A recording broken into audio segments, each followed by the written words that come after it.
Demande à ton pasteur combien il prend comme salaire, et tu sauras qui il est et de qui il vient. Quand tu auras trouvé le pasteur qui ne prend aucun salaire, là, tu auras trouvé le véritable pasteur venant direct de Christ. Oui, mon frère, un pasteur ne prend pas de salaire. Il travaille pour manger, comme Paul a travaillé. Paul, il faisait des tentes. Il n'a jamais voulu être à la charge des frères. Le pain de la honte. C'est quand tu perçois de l'argent que tu n'as pas gagné en travaillant. Si ton pasteur mange de ce pain, du pain de la honte, change de pasteur.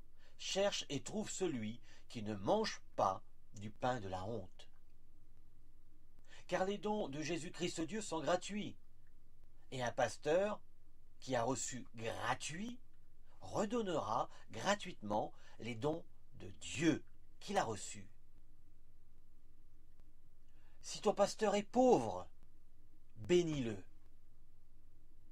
Si ton pasteur a des trous à ses vêtements, à ses chaussettes, suis-le. Il est un saint à prendre en exemple et à suivre. Si ton pasteur ne mange pas tous les jours, ne lui donne pas des sous, non, pas d'argent, mais invite-le à ta table. C'est Jésus lui-même que tu auras invité et reçu chez toi. Si ton pasteur n'a rien, réjouis-toi pour lui, car il a tout en Christ. Tout. Oui, tout ce que même les riches de ce monde perverse, de perdition, n'auront jamais. Plus ton pasteur est simple, plus il vient de Christ. Car un véritable ambassadeur de Dieu ne viendra jamais en voiture de luxe, mais à pied. Car il ne travaille pas pour sa propre gloire, mais pour la gloire de Jésus-Christ Dieu.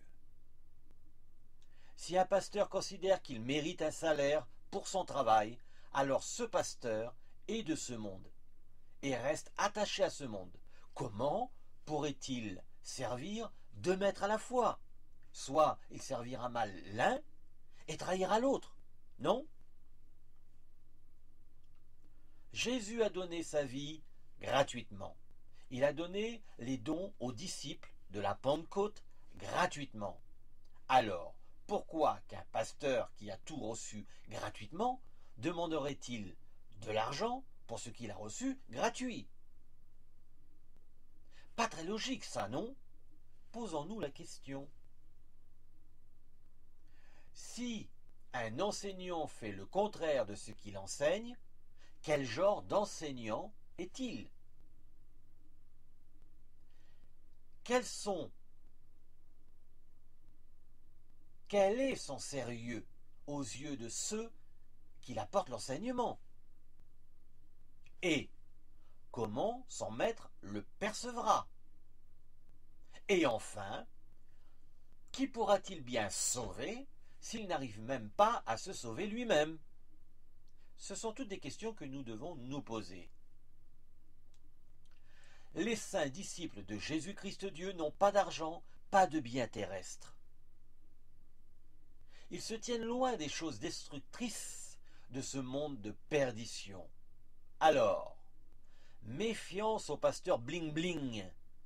Un chrétien né de nouveau se tient loin de l'argent facile et rejette le pain de la honte loin de lui. Amen.